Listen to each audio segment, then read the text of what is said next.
Comment éviter de peser et de mesurer chaque aliment? Pourquoi privilégier la modération et la flexibilité plutôt que de suivre les régimes stricts et rigides? Bonjour, je suis Marthe Rico.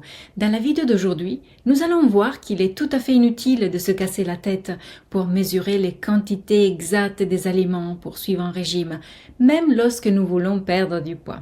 En général, ceux qui suivent les divers régimes en vogue ont l'habitude de peser leurs aliments et de prêter attention à leur quantité. Cependant, je vous encourage à envisager chaque repas comme un ensemble harmonieux, où chaque élément joue un rôle spécifique. C'est pourquoi il me paraît essentiel non seulement de respecter les associations d'aliments et les méthodes de cuisson, mais aussi de comprendre la logique qui sous-tend la composition de chaque repas. Il est essentiel de comprendre la raison qui guide le choix des aliments. Cela permet à chacun d'apprendre les principes fondamentaux afin de pouvoir, en toute autonomie et avec plus de motivation, composer soi-même d'autres repas qui respectent les mêmes objectifs. Dans chaque vidéo, je vous donne des informations précieuses pour bien choisir les aliments, les méthodes de cuisson et les associations alimentaires. Abonnez-vous à cette chaîne pour ne rien manquer. Et si vous voulez apprendre à vitesse grand V, je vous propose la formation en ligne adaptée son alimentation. C'est un parcours alimentaire unique pour bien choisir les aliments selon vos besoins personnels, tout en respectant chaque organe. Envie d'une vie débordante d'énergie? Alors cette formation est faite pour vous. Pour connaître les détails de cette formation, suivez le lien juste en dessous de cette vidéo. Mais revenons au sujet d'aujourd'hui, car dans les régimes classiques, on calcule le nombre de calories de chaque aliment. Le poids des pâtes, du pain, du riz, de la viande ou du poisson, le nombre de petits fruits comme les cerises ou les fraises, ainsi que la quantité exacte de sel et d'huile. Dans chaque régime, les poids, mesures et quantités des aliments sont indiqués de manière très précise, tout comme la liste des aliments à éviter et de ceux à privilégier avec une certaine fréquence hebdomadaire. Parmi ces indications minutieuses figurent presque toujours des recommandations concernant les effets néfastes des fritures et des sautés, ainsi que la quantité précise d'huile autorisée pour assaisonner les plats, que ce soit en gouttes ou en cuillère à café. Le sucre est systématiquement éliminé de la liste, éventuellement remplacé par des édulcorants. Pour finir, il est souvent conseillé de boire beaucoup d'eau et, si possible, d'éliminer totalement l'usage du sel. En résumé, il est évident que si nous ne sommes pas prêts à endurer cette véritable torture physique et psychologique, le résultat escompté ne pourra pas être atteint. J'exagère à peine, mais bon nombre des régimes les plus courants sont organisés précisément de cette manière. Comment en sortir alors ? En prenant en compte les différents modes de vie, l'âge, les facteurs héréditaires, l'ensemble des éléments spécifiques à chacun d'entre nous.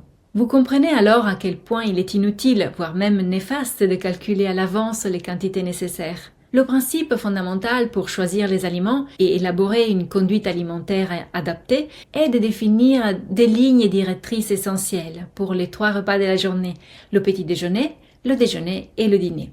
Ensuite, il revient à chacun d'adapter ces lignes directrices en fonction de ses besoins personnels. C'est exactement comme choisir les vêtements à porter chaque matin, selon qu'il fait froid ou chaud, selon le lieu où l'on se rend ou les activités de la journée. Ces choix s'adaptent en fonction des besoins spécifiques de chacun. Nous avons appris à choisir nos vêtements grâce à la pratique et à l'expérience. Il s'agit maintenant de faire la même chose avec la nourriture. Apprendre à la connaître les associations qui fonctionnent le mieux pour l'organisme et répondre aux besoins fondamentaux des organes. Le choix des aliments ne doit pas se baser seulement sur la sensation immédiate de plaisir que l'on ressent en mangeant, mais surtout sur le bien-être physique et psychologique que l'on éprouve après leur digestion. De cette façon, nous saurons toujours nous orienter vers un équilibre adapté à chacun, en glucides, protéines, lipides, vitamines, minéraux et oligoéléments. Dans cette vidéo, je vous donne une des lignes directrices principales, celle concernant les glucides.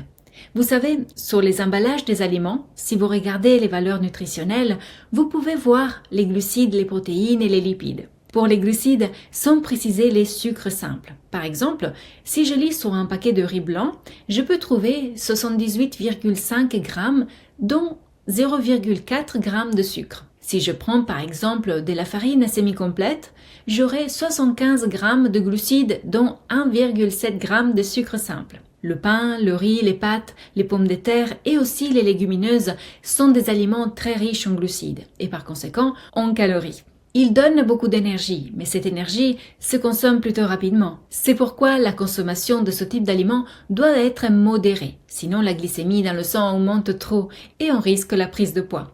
Et cela indépendamment du mode de cuisson. Dans les prochaines vidéos, j'aborderai en détail les différents modes de cuisson et vous verrez qu'il existe un moyen simple de freiner l'assimilation des glucides. Abonnez-vous à cette chaîne si ce n'est pas déjà fait pour ne pas manquer les prochaines vidéos. Revenons aux glucides. Il est préférable de consommer les aliments riches en glucides avec modération et beaucoup de prudence. C'est le seul type d'aliment que l'on peut peser si l'on n'est pas encore habitué à doser à l'œil de façon très modérée.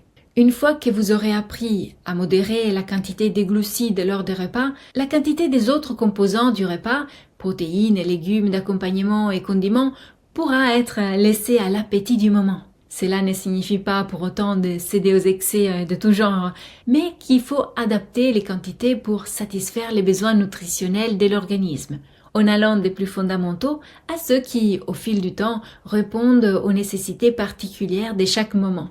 On va continuer ce sujet passionnant dans la prochaine vidéo et d'ici là, souvenez-vous qu'il est toujours le bon moment pour prendre soin de soi et de son assiette.